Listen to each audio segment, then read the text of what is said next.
you are vulnerable with your music. Why is that? I think it's important. I think it's important, especially as a black male, because I write love songs. Yes, you do. And this is there's a stigma when it comes to black men and emotion. And I think that if I'm gonna call myself a leader or someone at the forefront of anything, you have to be okay with changing that narrative. My guest today is a Grammy-nominated R&B singer who's about to drop his newest album, Ego Ruins Everything. He is also a true Angelino, born and raised in the city of Watts. Please welcome Kenyon Dixon. Kenyon, thank you so much for joining me today. I want to start at the beginning, though. I mentioned you were born and raised in Watts. You were also the youngest of 7 kids. Yeah. So tell me about your childhood. Man, so 7 of us in total. 6 of us were raised in the same household from my mom. And so my father was a singer, quartet singer, guitarist. My mother, she's also a singer, born and raised in the Kojic church. Wow. Yeah, so I'm born and raised in church. Okay.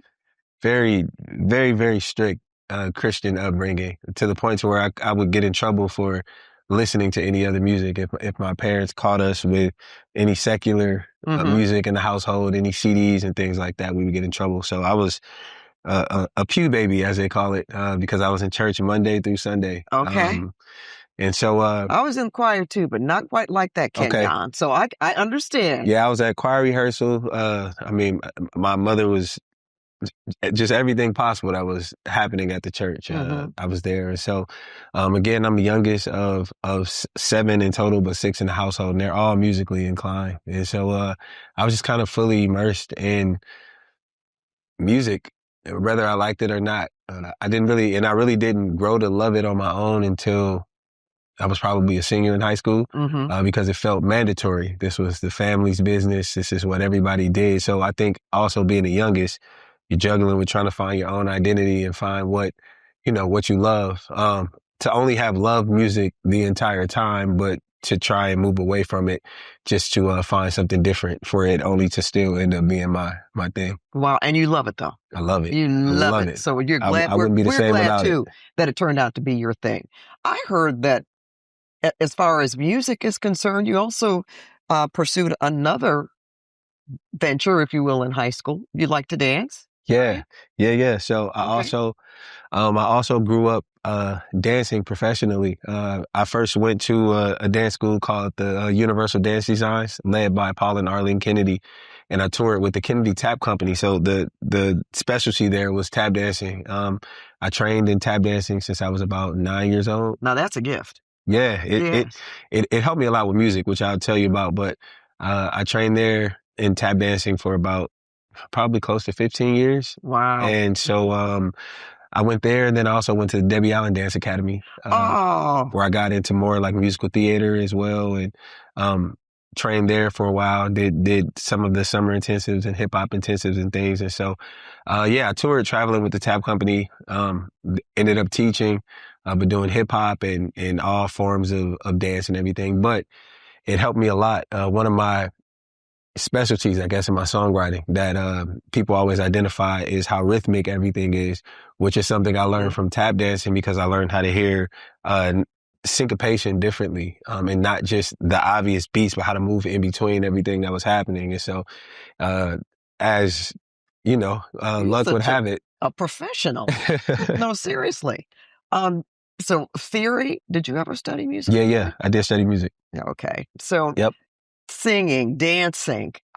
You started talking about your parents and how you had to sing gospel music. Yeah. Nothing secular. Yep. So what drew you to R&B and soul music when you made that change? I think the curiosity of it all, because you don't understand the protection, I'll say, that growing up in the church is giving you, especially as a teen, and your life looks a lot different than your peers. You're kind of sheltered. Yeah. So I'm at school and I'm seeing all these things that I think look way more interesting than what my life looks like. And so all I knew was gospel. But a crazy connection. There was a certain type of gospel that I connected to, and one of my biggest gospel influences ended up being a group called Dawkins and Dawkins. And the interesting thing about that is when I got into R&B music and I started studying like the Joes and the Tyrese's and even like Mario, I found out that they were a part of a production duo. Well, not just a duo, but a production pipeline called the Underdogs, who were producing all of the R&B music. So my taste had already been shaped for the type of R&B that I would end up loving, but in the form of gospel without me even knowing, because the same people were responsible for those records. And if you know both genres, very similar and much 100%. crossover these days. Now, before we continue, how did they feel about you going into secular music? Oh, they didn't love it. They didn't love it at all, because again, that's just not what I was brought up on. My mom now, though, she's very supportive. That's great. It took her a while to get it, but once she started coming out to shows and she got to see my passion, but also how much everybody else loved and appreciated what I did, and it being packaged that way, I think that kind of gave her a little perspective. So now, if it was up to her, she probably would never miss a show. Oh, that's wonderful. That's fabulous. And I know you mentioned Debbie Allen. She has really turned out. I love Miss Allen. So many successful, wonderful people. Yeah. So kudos to her, and certainly for you.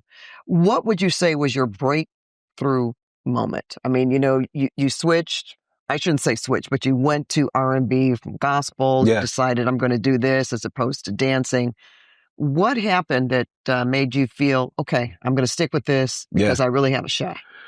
Well, I'll tell you something that was very affirming for me. So my first placement, so let me say this. I graduated high school, literally almost right after I graduated high school, I started gigging as a background vocalist. Okay. Where'd you go to high school? I graduated from Washington. Washington. Yeah, right. Washington Prep. And so right after I graduated, I got into that world. And one of my first tours as a background vocalist was with Tyrese, who's ironically from Watts, which I didn't mention. He was the only CD that I was ever allowed to bring into the house. He did like a give back, a community event when I was growing up. I grew up in the Jordan Downs projects in Watts. Oh, yeah. And so he would do something annually at the park to give back to the community. And, I was allowed to go there and, hang out. And you met him. I met him and he gave away his CD at the time. And so because I came back to the house with that, my mom allowed me to keep it, probably because he was from the area. That was the one R&B CD I remember that I never got in trouble for having. And so graduated high school, started gigging. One of my first professional gigs ended up being Tyrese. Ended up touring with Tyrese. My first professional writing placement ended up being with Tyrese, and that album got nominated for a Grammy.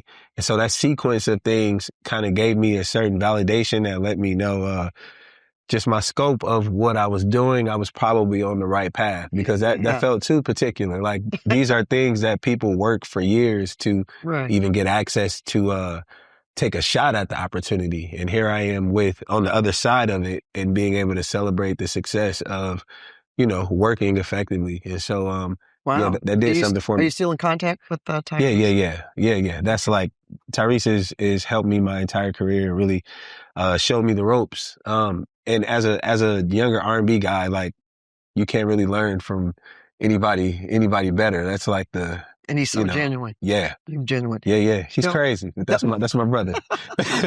In a good kind of way. Yeah, a good way. No, you mentioned Tyrese. You've worked with some other major names in the industry. Beyonce, Mary J. Blige, Nick Jonas, Justin Timberlake. Yeah. Tell us about that. So Justin, so I have an extensive resume of when I was background singing. I've background sang and toured with everybody from Justin Timberlake to Kirk Franklin to Jill Scott to Nick Jonas to Kelly Rowland to just a slew of people. And so Justin was actually one of my last background gigs. I went from touring with Kirk Franklin to touring with Justin, like back to back. And so the interesting thing about working with Justin, I went there as a singer. I'm very big on, if I was hired to do something, just staying there. You know what I mean? I was already an exceptional songwriter, but I didn't feel like they needed to know that in that space, because I was also already an artist. So they didn't know you were a songwriter at the time? Had no idea. Which is really priceless. And this is just me this is just me deciding to only present what I was, you know what I mean, what I was hired for. And so I was already an artist on my off days on these tours in these cities. I would be doing my own shows as an artist. Like they didn't know any of this, you know what I mean? And so I toured with Justin, maybe about a year into working or 2 years into working with Justin. I met his tour manager. Well, I met his tour manager immediately, but me and his tour manager, Andre Person, we were talking and they were going away. We had a break on tour and they were going to work on an album. And I made a comment jokingly about like, yeah, you know, when y'all want some hits, then, you know, talk to me. And so he was like, send me something. And, you know, I'm like, I'm not going to really send anything. I know he's just talking. When he came back, he followed up with me. Like, weren't you supposed to send me something? And it clicked like, okay, so you really want me to send you records. Sent him records. Long story short, that was my introduction into writing for Justin. His last album, Everything I Thought It Was, I wrote 11 songs on there. So me and Justin have not only built a friendship, but the working relationship, and we've become writing partners in that sense. And we were able to complete that whole project and spend a couple of years working on that album. So. That is amazing. I want to get back to how you write music, so I have to remember that in my mind. But right now, while I have you here, we're talking about different artists. Is there someone in particular that you really enjoy collaborating with, and someone that you wish you could? Yeah, or a dream collaboration. I'm a huge Anita Baker fan. Oh, I am. Detroit. Detroit. My hometown. Yeah, Anita Baker is like, you can ask anybody. She's my one. I appreciate what she has taught students of music, just by the way she has approached music, the way she emotes, the way she executes on her records. It really is a masterclass in love songs. You feel every single thing that she says and does. And so, and she shows crazy amount of love to me as well, which is so special. And so, you know, we've talked. And so, yeah, I'm a huge Anita Baker fan, and at any point, I would love to actually collaborate and make some livable art that we can put out there in the world. Well, we're going to hope that happens. Yeah, I think it's going to happen. I'm still amazed though that you wrote 11 songs on Justin Timberlake's album when they didn't even know that you could write music. Let me ask you this question. When you write music, and pardon my ignorance, but I really want to know. I mean, do you write on a ledger piece of paper or do you put it in a computer? How does that evolve? You know, it can actually vary. My process with Justin is a little different. So literally, when we co-write these songs, we do something, he calls it scatting. And what we do is we'll pull up a track, and we'll have his engineer, Chris Gabi, incredible, by the way.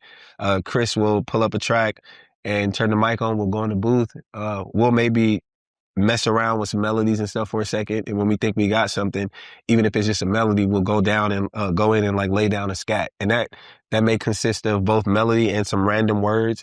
And we're just listening back to takes and kind of formulating the song based on that. Like, this sounds like a pre-hook. This sounds like a hook. And it may not be words, but then we start listening and we're like, okay, mute this, keep this. And now we're listening to it out loud and we're just starting to put words to what we hear.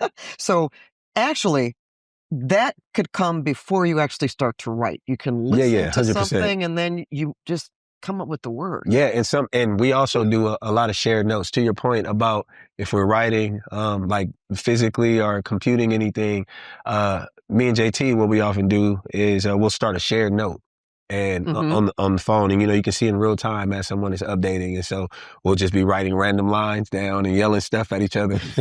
And so, but I will say, in my career this far, because everybody has such a different type of writing style, I've adapted to every possible type of writing. I've done the notes. I've done the just go in and lay down actual words, lay down the melody. I've done the let's get a piece of paper, write some stuff down. Like I'm able to. I think that's how I've been able to sustain what I do because I'm able to be adaptable to everybody else's creative style. Wow, but that certainly is a gift.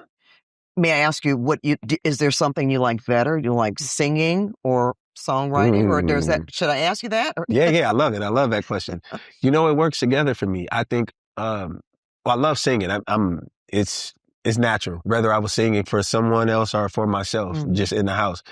But I think the reason I love singing my songs so much is because I write them. So the connection I have to my music, Makes sense. I always believe that it's harder to convince someone of something that you are not fully connected to. And I think that you have to consider that when you get on stage and you're performing music, because you're trying to make people feel what you feel. But if you don't feel it, you don't really have a feeling to give them. So I think I love it because I can identify people catching that feeling when I'm on stage, because I'm really in that moment and they're just getting this residue energy pretty much, that's just overflowing from what I pretty much already have. Wow. So you wouldn't say you enjoy one over the other, but you certainly like them and in tandem? Yeah, I don't think I could imagine one without the other. Okay. We were talking about Anita Baker, but is there somebody that you've worked with or that helped shape and evolve your own personal music? I would have to give that back to Tyrese. Okay. Yeah, I think, there's a certain brotherhood we have, again, being from the same area. There's a certain energy that when someone has grown up on similar soil, there's just an understanding that you have that's kind of unspoken. But we've been through literally the good, the bad, the ugly in this industry. And I've been able to trail him and kind of see how to navigate stuff. Even when we've bumped heads on stuff, there's always like a lesson and everything. But he has been pretty instrumental in extending whatever he has access to make sure that at the least it can be a learning experience for me and I can have access to see, what to take, what to leave. And so that's helped me because he also is legitimately one of my favorite R&B artists.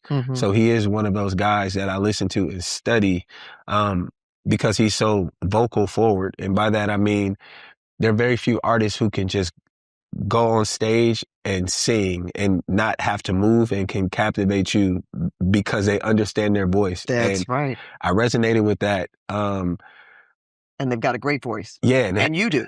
Thank you. Oh, yeah. I resonated with that, especially growing up in church. I think growing up in church, because I always felt like my voice sounded different than everyone else. There's a certain sound that you get from church singers. And so I always had an insecurity there because I felt like I didn't have that sound and I felt like I sounded different, only to realize that was actually like a virtue to have. So understanding that and seeing someone put something like that to use and someone who has a quality voice and tone and, yeah. And you do. And I think I know what you mean. In the church, the voice is more loud. Yeah. That's what gets the attention. A lot of them are alto. Yeah. Right? And you're singing a third higher than your voice. Yeah. Correct. I follow you on that. If you don't mind, again, walk me through the steps of making a song. I mean, once you even write a song, how do you produce it? How do you get it on the market? Okay. So I usually start with production. If I have an idea or I have co-producers that I work with, there are two that I specifically work really close with, a guy named Frank Rose and another guy named Marcus Curtis. And we kind of have this formation where we can just bounce creative ideas off of each other. And so if I have an idea, sometimes I can send them a voice memo and say, because sometimes I get lazy. So I'm a producer as well, but I don't love producing. I got into producing because I got tired of waiting on producers in order to get my ideas out. That part. So, I knew I could already do it. So now I only do it if I really want to. So when I don't feel like it, I'm able to send a voice memo and say, hey, I'm hearing something like this. Can you send me some ideas? So they'll send some ideas.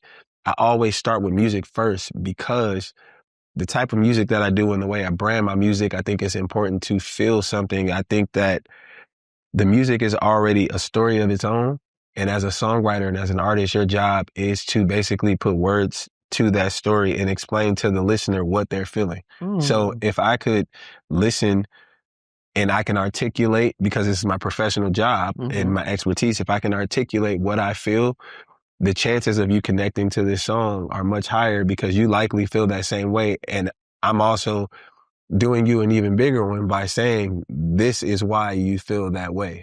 Or here are the words connected to that feeling. And so I listen to the music. Wherever the music takes me, I never compete with it.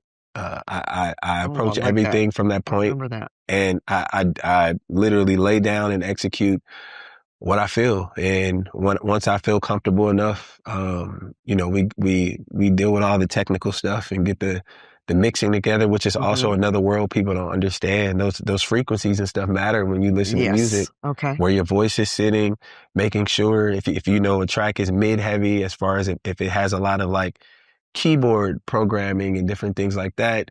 And if you know your voice sits in that same frequency, you're having to carve out space to make sure your voice is being heard. So you got to pull some of the mid out or down, or, so once we go through that whole process and I feel comfortable, then I give it to the world. And Don't, okay. How do you give it to the world, Kenyon? I guess that's my next yeah, follow up. Once you get all that done, do you send it to a label? Do you post it yourself? How does that work? I am the label. Okay. Yeah. All right. Which, Great. and I love it that way because there's a certain grounding that I get, because I've done music for so long, and I remember starting in the MySpace era and the SoundCloud era, and I remember that too.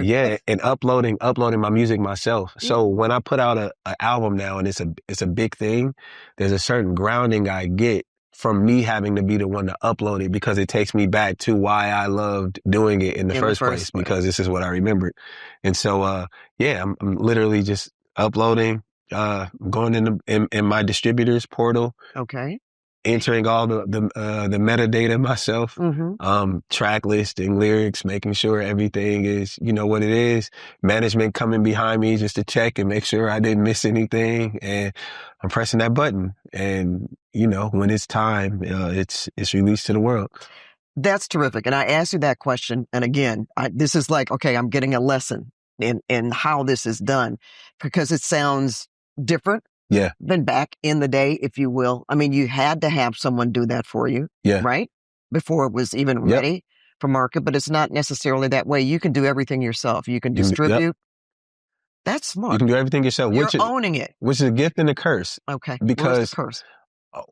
Because I think that needs to be paired with a certain responsibility and understanding of music, so that it's great in an accessibility way. The curse is you don't have to necessarily be great or understand music to be able to have the access to it. So that has oversaturated. This is where the complaints come from now when people say there's no good music out here. It's not that there's not good music. It's just that anybody can now put music out, and you don't have to go through the village. When you think about like Motown, and even we can update it more. You can even go to like a So Def. You couldn't, people around you, the experts had to hear what you were doing and okay it and give you feedback. Now you don't have to have feedback. You can sit in a room by yourself, do all of this, and decide that it's good enough, and you upload it, and nobody can ever tell you otherwise. And I think that has complicated just music overall. Well, I appreciate your honesty with that. What a great answer too. I mean, a truthful answer. When you talk about, you mentioned Motown. Obviously, that's my. Yeah, I love Motown. I could just ride my bike up to Hitsville and get all kind of autographs and all that. But they have the A&R departments, which is not necessarily alive today, right? Well, A&Rs exist now, but the idea of what qualifies an A&R is completely different. Because, so I'll tell you this, I've always felt like I don't subscribe to the idea that you should make your music meet your listeners, like meet them at their level of understanding. If you are a professional, the same way if you are a professor teaching mathematics, your job is to bring them to your level of expertise and knowledge. I need to teach you what I spent time on acquiring and becoming a professional at. And so I believe music is the same way. Instead of dumbing the music down, and I can challenge myself and say that you can probably find a medium, but instead of making music less musical, you should strengthen the listener's ear and teach them what they should be listening for and appreciate. And I say that because unfortunately the industry doesn't operate that way anymore. So when you think about an A&R, A&Rs are not music forward. A&Rs are the average people walking down the street, because you're told these are the people listening to the music. So they go and hire people who don't have qualifications because they're saying the majority of the people listening to the music relate more to that person than a person who is an expert at music. So that's also another complication in music that I don't subscribe to. But. Well, I feel like we're all going to college today listening to you. I really appreciate that. Now, you say that you are vulnerable with your music. Why is that?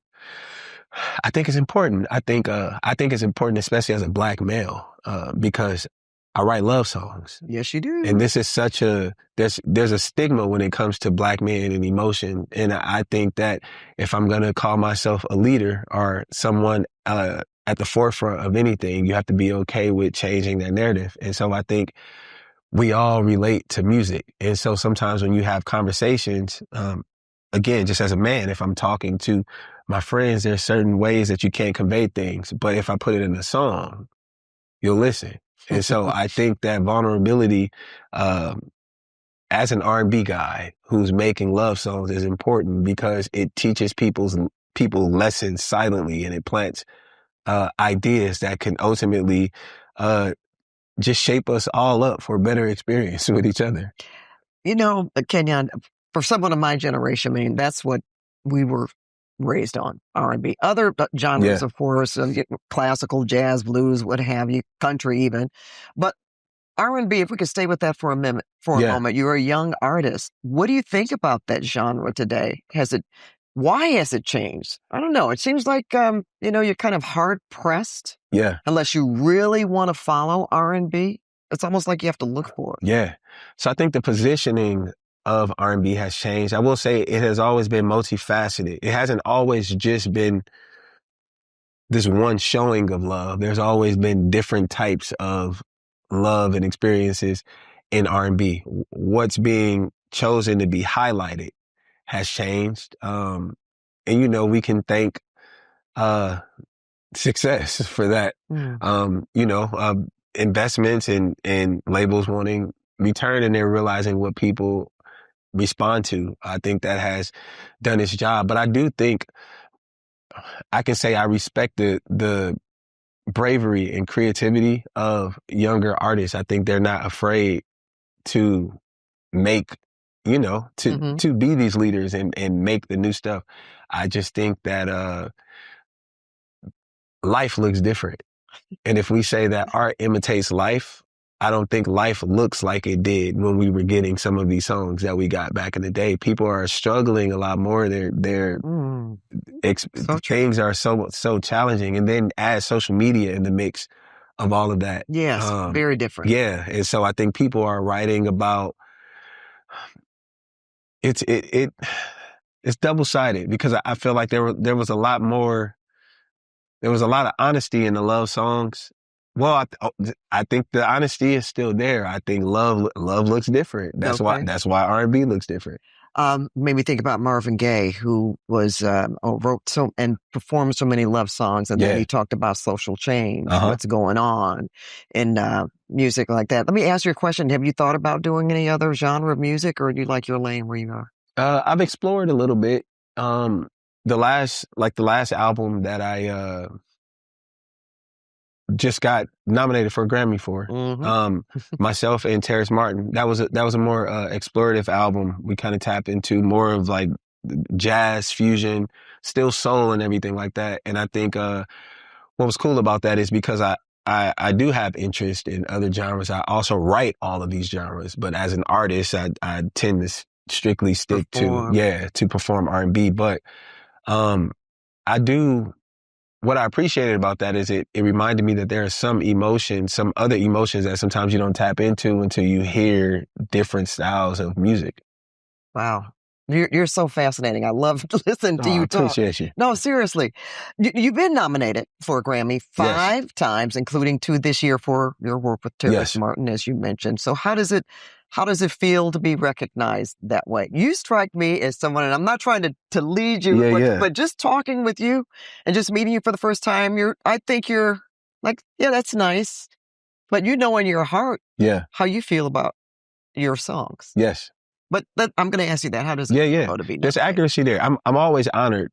First, I think it's a huge honor because, especially as someone one, growing up in the projects, number one, but Mm. also championing being an independent artist. These are the milestones and the accomplishments that they tell you you probably will never get to. And here I am, I've gotten to it 5 times. So Wow. there's still a bit of me that's taking all of this in. There's a part of me that's like, it's like the first time it's like, okay, cool, look. Second time it's like, okay, cool, look. And third time it's like, okay, what's going on? Because there's no way this just keeps happening. So to be consistently recognized by my peers in that way and by the Academy, that will always be a great honor. I will say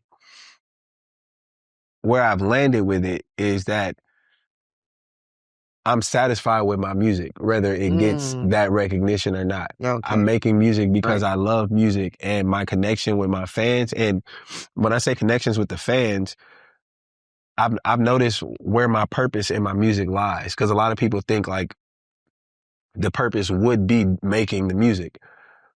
It clicks for me when after my shows, I'm having conversations with fans, when I'm doing the meet and greets, and they're telling me, oh, I went through, I had cancer. I've been dealing with cancer for 4 years, and I played this song of yours on repeat. Oh, that's gonna Or mean so much. yeah, or they're like, I was in a really bad time, and you dropped this album, and that's when I'm realizing this is all bigger than all of that. It's bigger than me. I'm making this music really for someone else.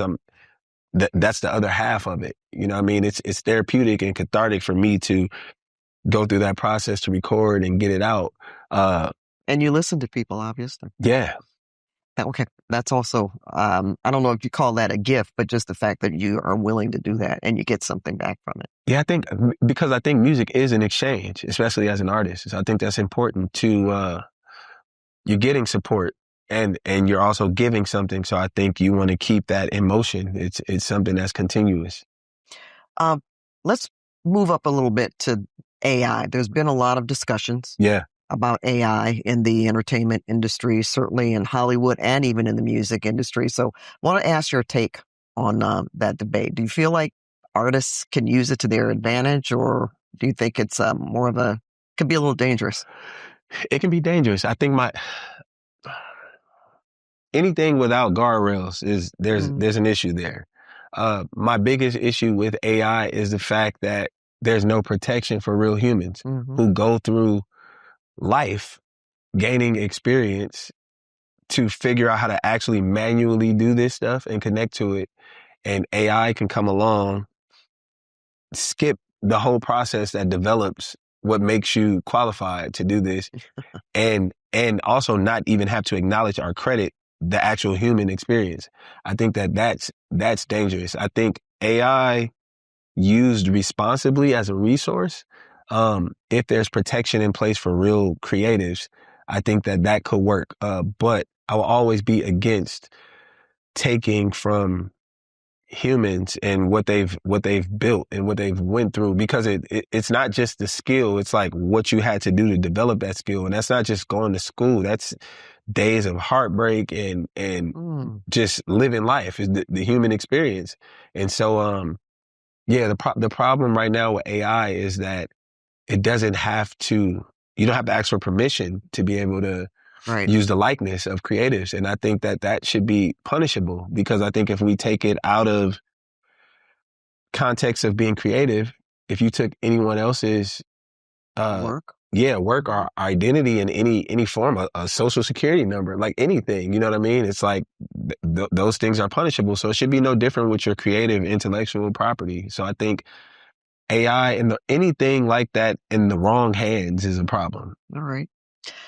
It might be a little soon to talk about this with you, but have you thought about it? The legacy that you want to leave with your music? Is that something that ever Absolutely was crossed your mind? Absolutely. And it's actually simple for me. I think more than anything, the legacy I want to leave with my music is really related to just freedom and love. I just want people, anytime they hear my music, I just want them to feel limitless, but also just have an overwhelming sense of just love, wanting to receive it and wanting to give it. You know what I mean? I think that I mean, the song says it. The world really does.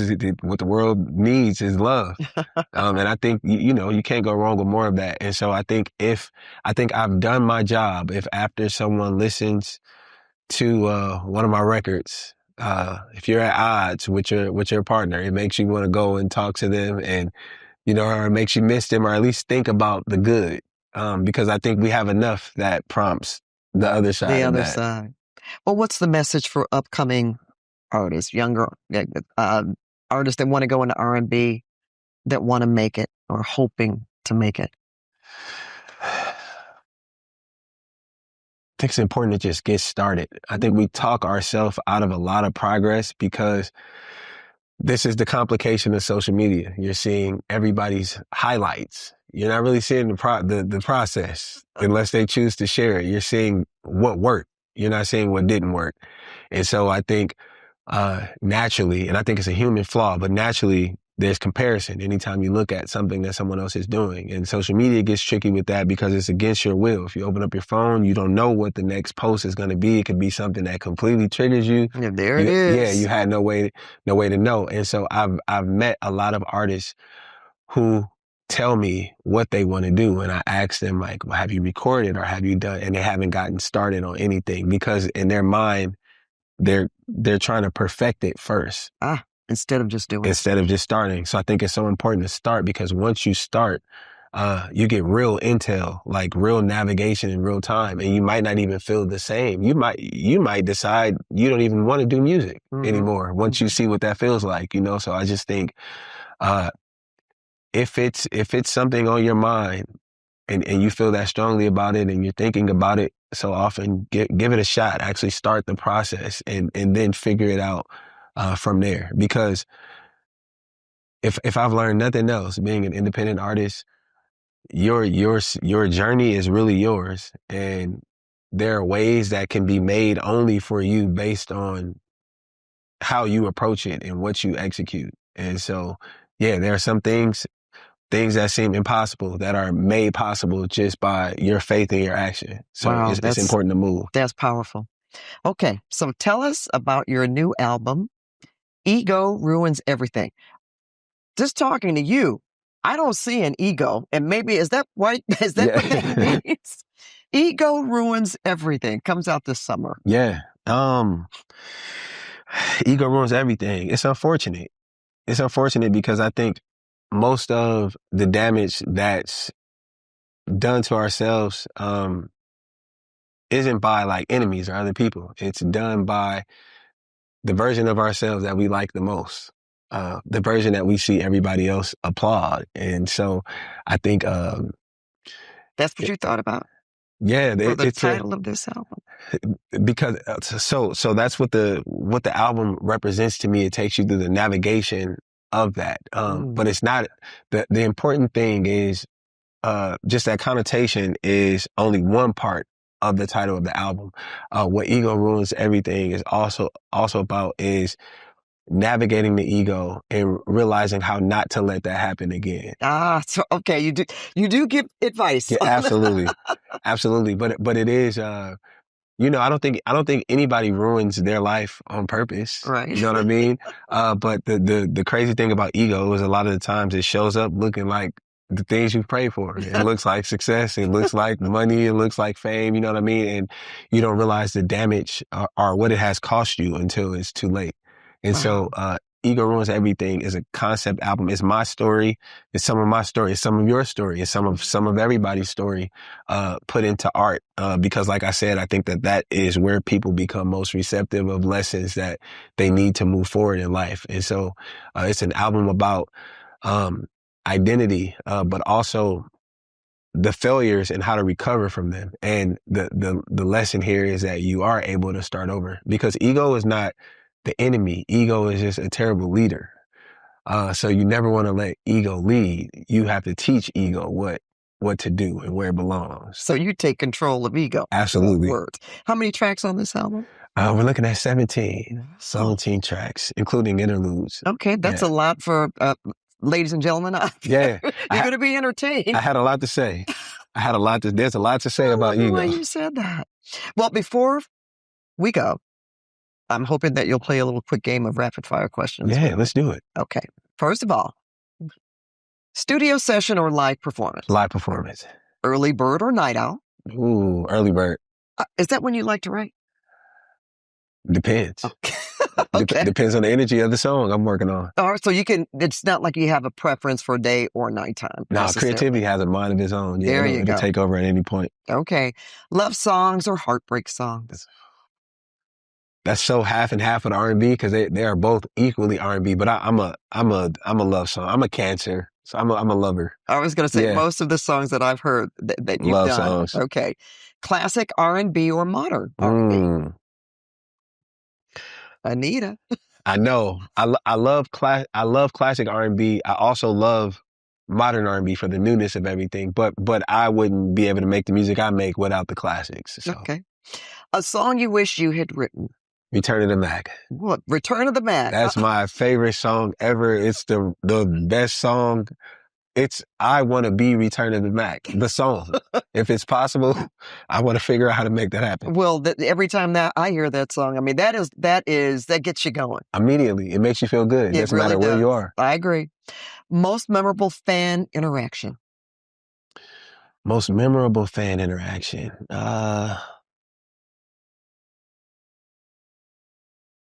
That's a tough one.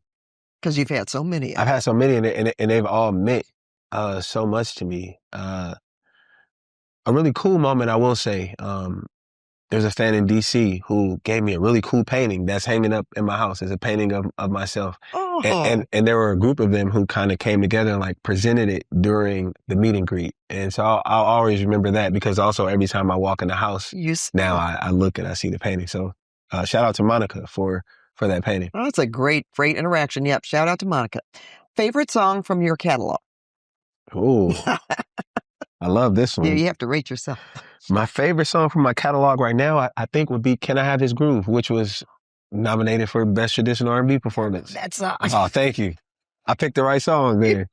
And we didn't talk about this beforehand, but I do. That's an important song because back to the Anita conversation and the classic R&B, my intent with that song was trying to find that feeling that I feel when I listen to like Anita and Marvin and Al and those love songs. So that's an important song in my catalog as well. Well, I must say, I could talk to you for hours and hours, but I'm going to thank you, Kenyon. Thank you. And thanks for watching The Conversation with Pat Harvey. Make sure to check our YouTube page and Spotify for future episodes.